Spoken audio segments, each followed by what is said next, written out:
The Yu-Gi-Oh anime series usually deals with bullying in a very direct but also fair way.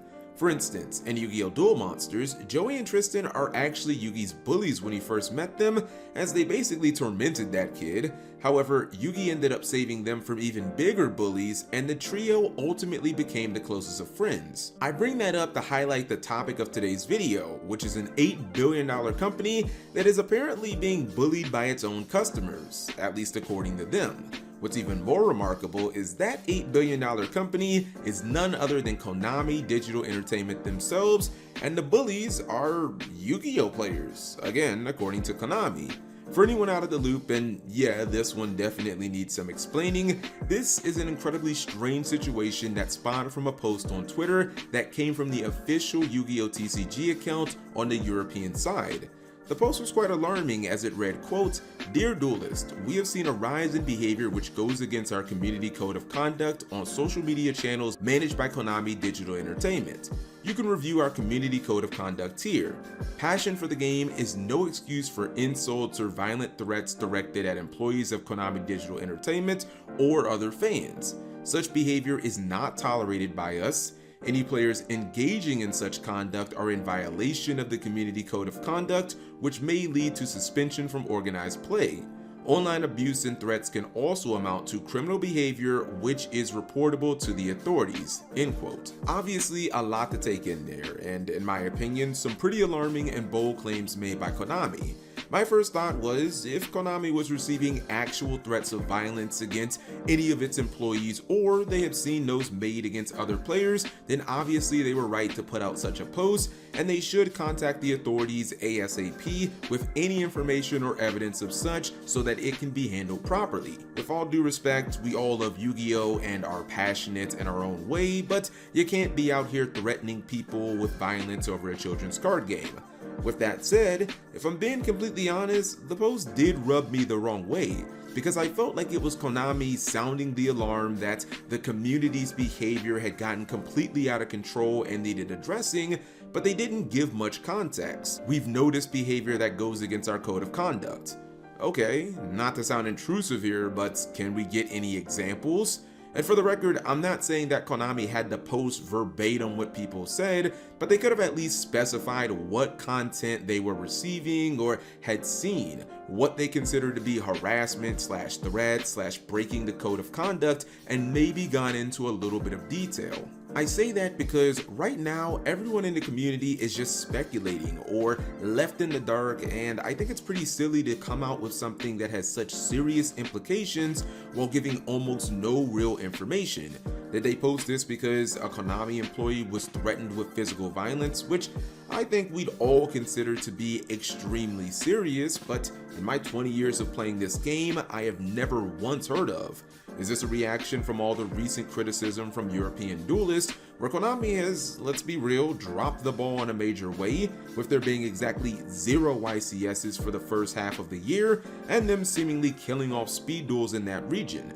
Maybe this comes from their posts being spammed by porn bots, which has nothing to do with the Yu-Gi-Oh community at all, and is generally just a Twitter problem. See what I'm getting at here? When Konami gives us so little information to go on, we don't know how big of an issue it actually is, or if they're just overreacting because people are memeing and clowning them on social media for something stupid that they did slash said, and they're just sick of all the backlash. Let me be clear, I have absolutely no proof of this, but it has been speculated that this is a response that has come from recent criticism of Konami rather than actual harassment of any of their employees. For instance, Tenpai Dragons are a heavily anticipated archetype from Legacy of Destruction, and to play them to their maximum potential, you need a copy of Trident Dragion, which basically ensures no possible survival for your opponent.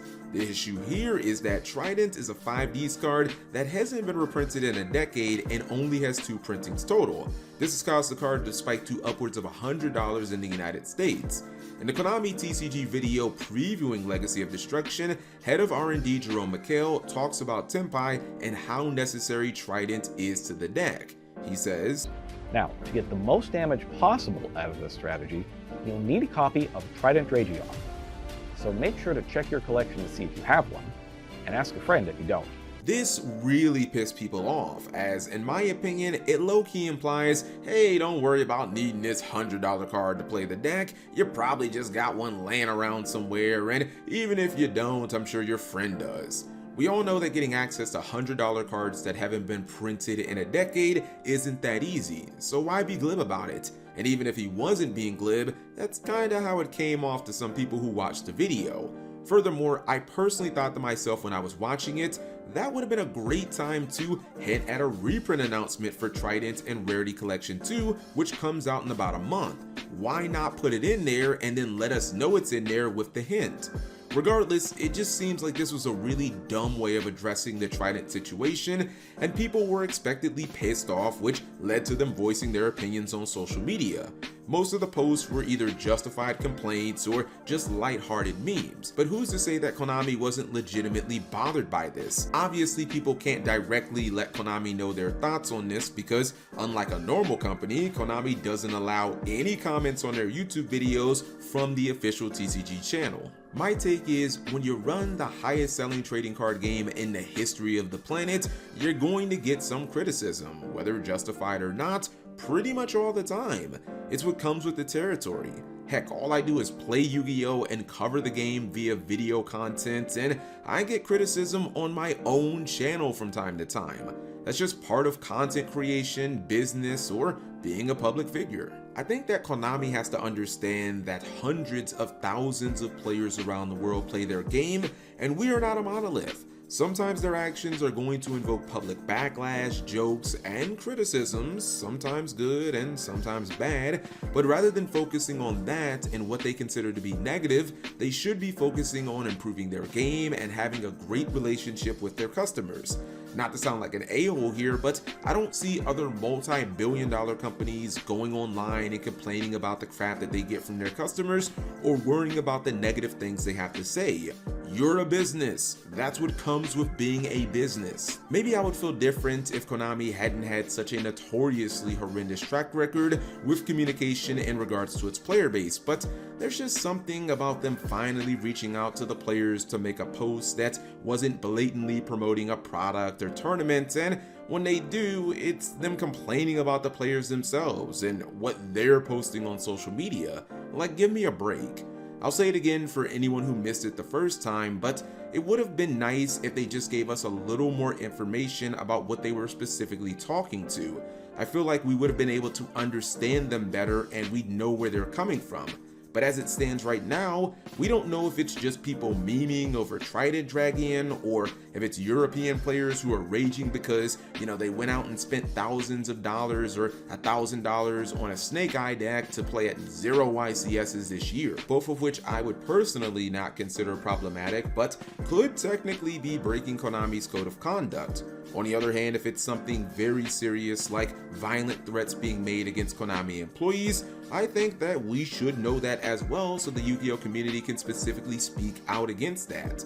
Being so widely vague for no reason, I don't really feel like helps the situation, and honestly I feel like kind of just points to how Konami communicates poorly and has a track record of such. But you guys let me know what you think of this entire strange and wild situation in the comment section below, because I think that people are fine, pulling out the pitchforks and the fires and stuff like that and getting rid of a few bad apples, people who are just doing some crazy stuff in our community. I think that people just need to know why. They need to get a little more information before they feel comfortable doing that, because as of right now, we really don't know what it is that, Konami has deemed to be breaking the code of conduct. That's just way too vague. Anyways, thank you guys for watching as always, and subscribe if you have not already.